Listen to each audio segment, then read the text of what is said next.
பதவி விலகும் சொல்லி எடப்பாடி பழனிசாமி ஒரு மிக்க கருத்தோட சொல்றாங்க. அது நம்ம திமுக எப்படி பார்க்கலாம் சொல்லிட்டு எதுக்கு பண்ணணும் இவங்க ஜெயலலிதாவும் சசிகலாவும் கும்பகோணம் மகாமாகத்தில் குடிச்சு 100 பேர் செத்தாங்க, ஜெயலலிதா ரிசைன் பண்ணிட்டாங்க.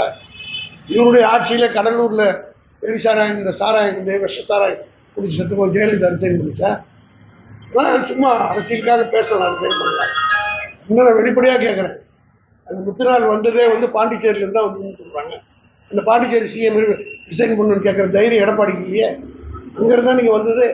அதுவும் நான் ஊடகத்தில் தான் பார்த்தேன், பத்திரிகையில் தான் பார்த்தேன்.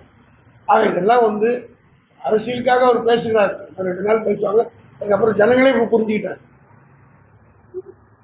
அதே மாதிரி கூட எத்தனையோ பெரிய நீட் தேர்வில் பெரிய ஊழல் நடந்து அரசாங்கமே அந்த ஒரு இன்னைக்கு நீக்கி இருக்குல்ல, அது செய்த நியாயமும் அதே போல் தான் தமிழ்நாட்டுடைய முதலமைச்சர் சம்மந்தப்பட்ட காவல்துறை கூண்டோட சஸ்பெண்ட் பண்ணாரா இல்லையா? ஆக இன்னெஃபெக்டிவாக ஆக்ஷன் எடுக்கலைன்னா கேள்வி கேட்கலாம். ஃப்ரம் டே 1 ஃபர்ஸ்ட் அவர்லேருந்து படிப்படியாக எல்லா நடவடிக்கையும் சீஃப் மினிஸ்டர் எடுத்து வந்துட்டார். கடந்த காலத்தில் இந்த மாதிரி நடக்கவே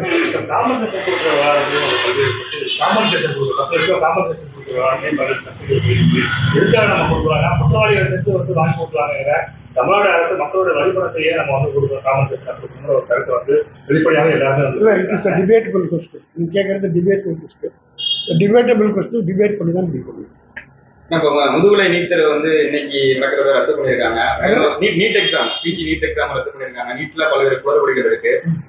தேர்வு முகமையோட தலைவரை மாத்திருக்காங்க. இந்த வழக்கை சிபிஐ விசாரிக்கணும்னு சொல்லிட்டு அங்க நேஷனல் லெவல்ல ஒரு கோரிக்கை வைக்கிறாங்க. நீங்க அதை எப்படி பாக்குறீங்க? இன்னைக்கு ரத்து பண்ணது நீட் நீதிமன்றம் பார்த்துட்டு இருக்கு. நீதிமன்றம் நல்ல தீர்ப்பு வழங்கும். காரணம் நீதிமன்றம் கொடுத்த அந்த கூட்டு தான் இன்றைக்கு இவ்வளவு பெரிய ஆக்ஷன் எடுத்துருக்காங்க. Definitely supreme court is seized of the matter. அது நல்ல முடிவெடுக்கும். அடுத்த முறை இந்த சம்பவம் நடைபெறாமல் இருப்பதற்கான சூழ்நிலை தமிழக அரசு என்ன நடவடிக்கை எல்லா நடவடிக்கையும் எடுக்கிறார்கள். இன்னொன்று சொல்றேன், சம்பவம் நடக்கிறதுக்கு 1 வாரத்துக்கு முன்னாடியே சீஃப் மினிஸ்டர் போலீஸ் ஆஃபீஸர்ஸ் மீட்டிங்லாம் போட்டு அதை ஸ்ட்ரிக்டாக வார்ன் பண்ணார். அதையும் மீறி இந்த சம்பவம் நடந்திருக்குதுன்னா வேதனைக்குரிய ஒன்று. இதுக்கு முன்னாடி ஏதோ சமூக விரோதம் செய்திருக்கார். விக்கிரவாண்டி எலெக்ஷன் நடக்கும்போது இந்த மாதிரி ஒன்று நடக்குதுன்னா இதுக்கு அரசியல் பின்னணி இருந்தா, யாராவது இதை திட்டமிட்டு செய்தார்களா, இது சதியா என்பதெல்லாம் விசாரணைகள்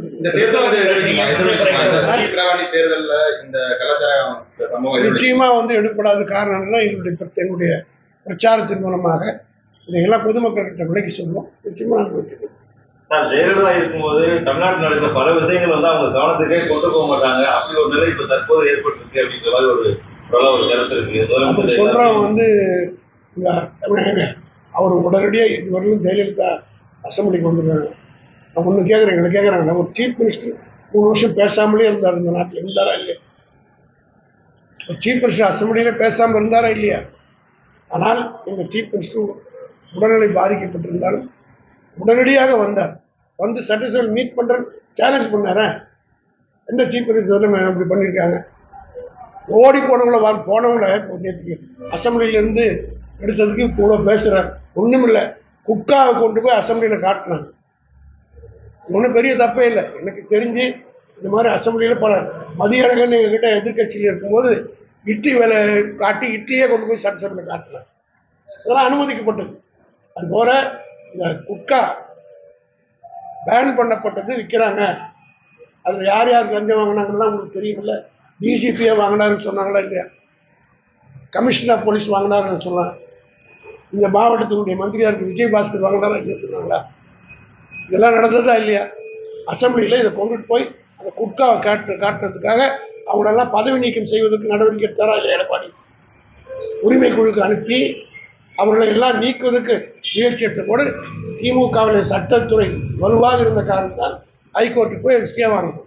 ஏன்னா எங்கள் கட்சியினுடைய ஏறத்தாழ 60 எம்எல்ஏ பதவி பறிச்சிருப்பாங்களே, அதை கொண்டு போய் குட்காவில் சட்டசபையில் காட்டுறதுக்கு இப்போ குதிக்கிறார எடப்பாடி இவ்வளோ அக்கிரமத்தை பண்ணிவிட்டு மக்கள் மறந்து விட்டார் நினைக்கிறார்களா?